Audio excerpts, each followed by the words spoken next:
Assalamualaikum warahmatullahi wabarakatuh.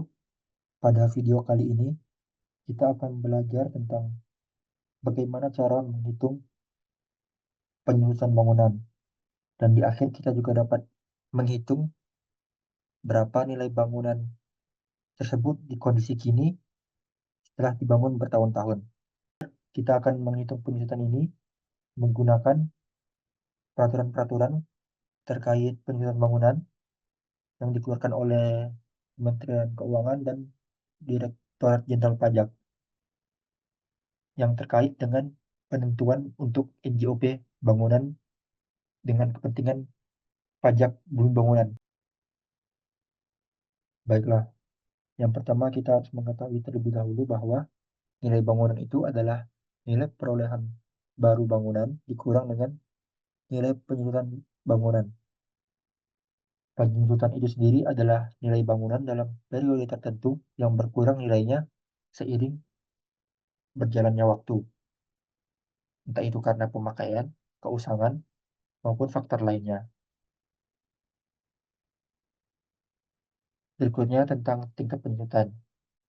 Tingkat penyusutan bangunan ditentukan berdasarkan tiga hal, yaitu umur efektif, keluasan, dan kondisi bangunan.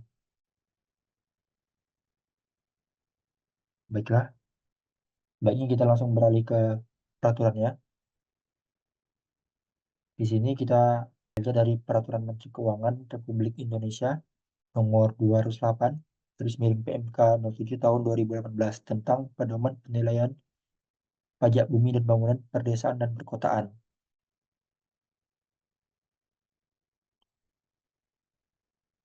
Eh, Dalam hal perhitungan nilai bangunan, harus ditentukan besarnya nilai komponen bangunan menurut masing-masing karakter objek tersebut.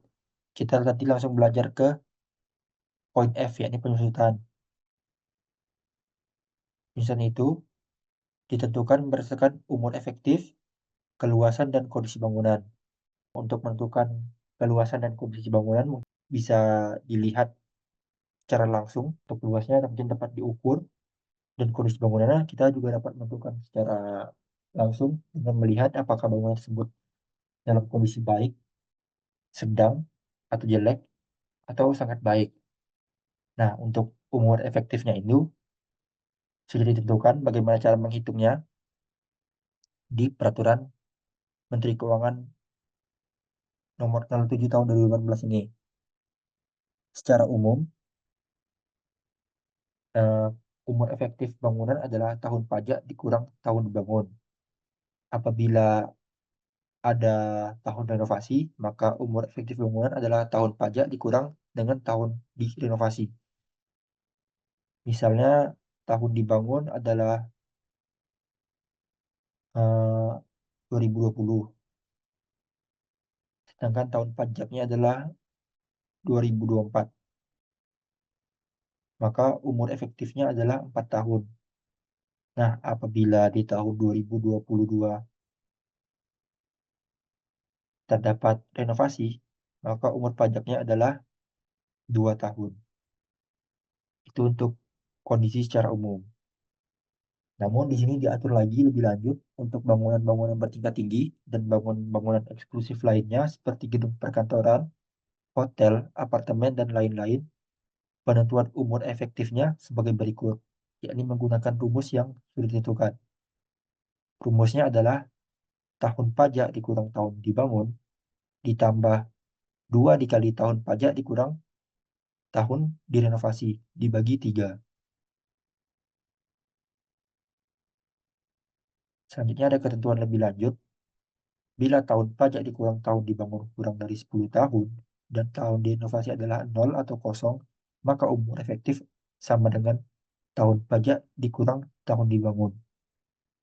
Bila tahun pajak dikurang tahun dibangun besar dari 10 tahun, dan tahun direnovasi adalah 0 atau kosong, atau tahun pajak dikurang tahun direnovasi besar dari 10, maka perlu dianggap tahun direnovasi sama dengan tahun pajak dikurang 10 tahun.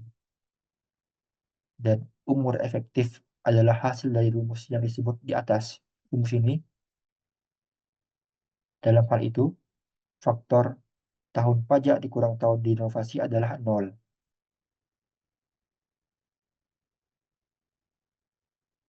Selanjutnya kita lanjut ke contoh kasusnya.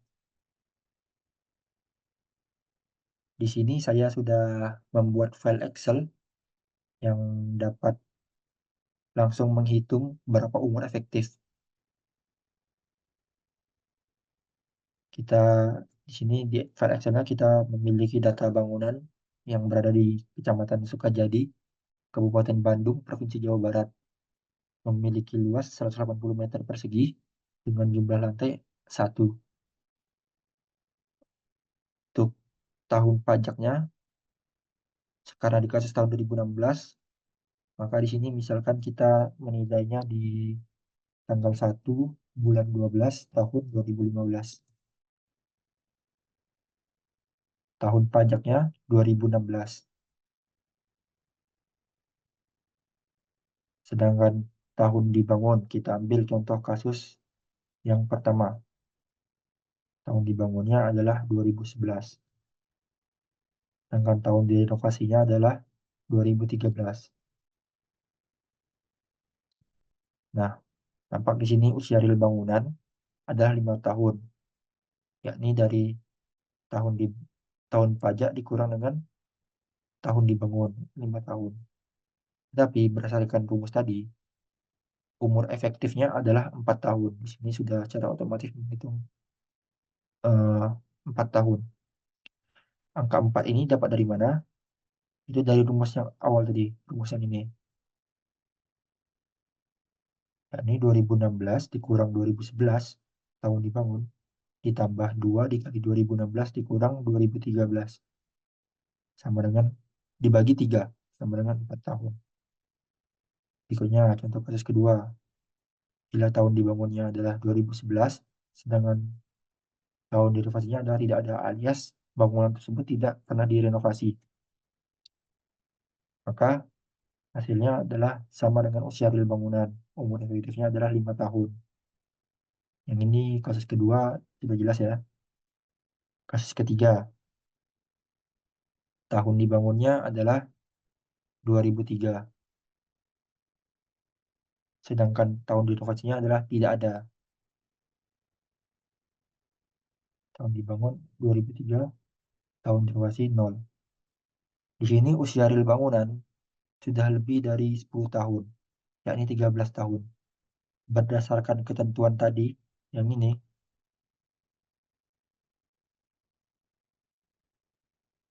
bila usia bangunan lebih dari 10 tahun, sedangkan tahun direnovasinya tidak ada, maka dalam hal itu, faktor tahun pajak dikurang tahun direnovasi adalah 10. Maka di sini secara otomatis tahun direnovasi dianggap 10 tahun. Karena tahun dibangun sudah melebihi lebih besar daripada 10 tahun sampai ke tahun pajak 2016. Maka didapatlah hasil umur efektifnya adalah 11 tahun. Berikutnya contoh kasus keempat. Tahun pajak 2016, tahun dibangun 2003, tahun direnovasi adalah 2005. Nah, ini menggunakan rumus yang awal dan didapat umur efektifnya adalah 12. Sama 12. Terakhir, jika tahun dibangunnya 2003, tahun inovasinya 2012, maka di sini tidak tak, tidak menggunakan angka 10 melainkan angka tahun diinovasi. Walaupun usia real bangunannya lebih dari 10 tahun. Karena tahun diinovasinya ada, yakni 2012.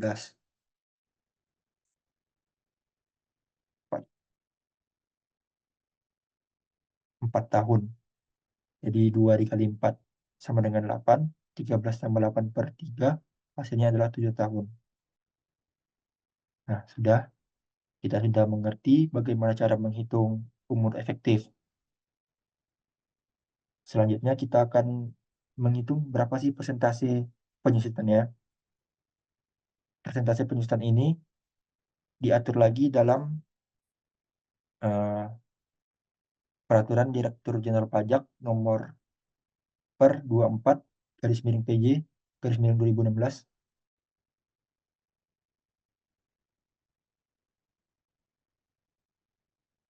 tentang tata cara penilaian untuk penentuan nilai jual objek pajak sebagai dasar pengenaan pajak bumi dan bangunan.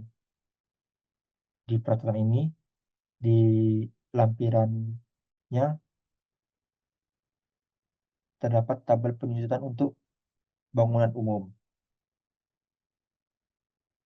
Di sini diketahui bahwa kondisi fisik bangunan dalam kondisi baik dan umur efektifnya tadi kita menggunakan contoh kasus kelima ya. Kita menggunakan contoh kasus kelima, didapat umur efektifnya adalah 7 tahun dengan kondisi bangunan baik. Maka berdasarkan tabel penyusutan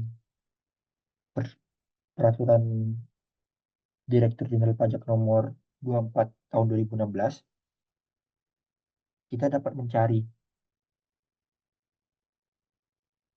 eh, persentase penyusutan untuk biaya pengganti baru per meter persegi dan kondisi pada umumnya.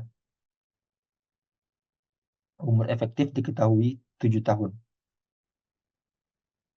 Dengan kondisi pada umumnya adalah baik. Maka didapatkanlah persentase penyusutannya adalah 15%. Udah sama ini. Saya juga sudah membuat eh, tabel penyusutan di sini, sehingga nanti Excel bisa menghitung secara otomatis. Misalnya kita ganti jelek, ya otomatis juga dapat 24%. Atau misalnya tadi kita ganti tahunnya, tahun inovasinya adalah 2008 misalnya, maka umur efektifnya berubah menjadi 10 tahun dengan kondisi fisik sangat baik. Maka kondisi sangat baik, 10 tahun, persentase penyesuaiannya adalah 15%. Oke, baik kita kembalikan tadi. Kondisi baik dengan tahun inovasinya adalah 2012. Dapat tadi 15% ya, teman-teman.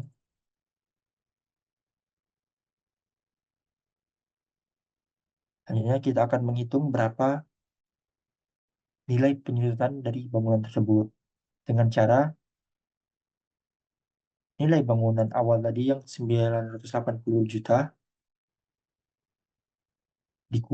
dikalikan dengan 15%. Didapatlah hasil 147 juta. 147 juta ini adalah nilai penyusutan dari bangunan tersebut. Untuk nilai pasar bangunannya sekarang atau di tahun pajak 2016, maka tinggal dikurangi 980 juta dikurang 147 juta, didapatlah nilai bangunan tersebut di kondisi tahun 2016 di tahun pajak sebesar 833 juta rupiah. Untuk nilai pasar bangunan per meternya didapat sebesar 4.627.778 rupiah. Terakhir, kita tinggal memasukkan nilai pasar bangunan tersebut ke dalam klasifikasi NJOP bangunan.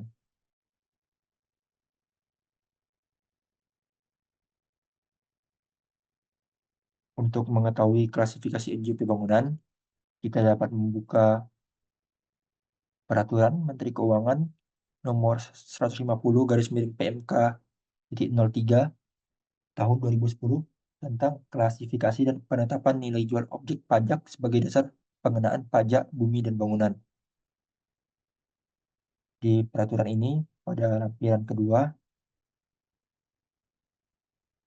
dan poin B, kita dapat mengetahui klasifikasi nilai jual objek pajak bangunan untuk objek pajak sektor pedesaan dan sektor perkotaan. Untuk nilai pasar bangunannya tadi kita dapat 4.627.000. Kita tinggal cari 4.627.000 itu masuk ke rentang yang mana, masuk ke kelas yang mana. Ini diketahui 4.627.000 itu berada di antara rentang 4.500.000 sampai dengan 5.150.000. Sehingga NJOP bangunannya menjadi 4.825.000.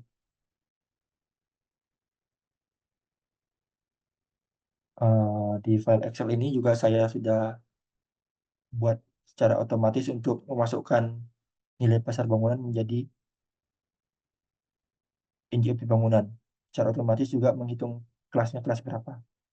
Karena di sini sudah saya buat. Karena juga ini NJOP bangunannya juga mengikuti kelasnya. Apabila kita ubah nilainya menjadi 200 juta, maka dapat nilai pasar bangunannya 944.000. Masuk ke NJP bangunan kelas 22 dengan NJP bangunan sebesar 968.000. File Excelnya sudah otomatis. Nilainya 1 miliar, 1 miliar, kelas 13. Tuh, tahun pajaknya dibuat di tahun sekarang 2024. Tuh, nilainya pasti menyusut menjadi 3.625.000 jika bangunannya mengalami renovasi. Tentu nilainya akan kembali naik karena bangunan tersebut mengalami renovasi, masuk kembali ke nilai kelas 13, yakni 4.825.000. Ya, mungkin sekian penjelasan saya tentang penyusutan bangunan, umur efektif, dan juga klasifikasi NJOP. Jika teman-teman memiliki pertanyaan, bisa disampaikan ke kolom komentar. Terima kasih. Wassalamualaikum warahmatullahi wabarakatuh.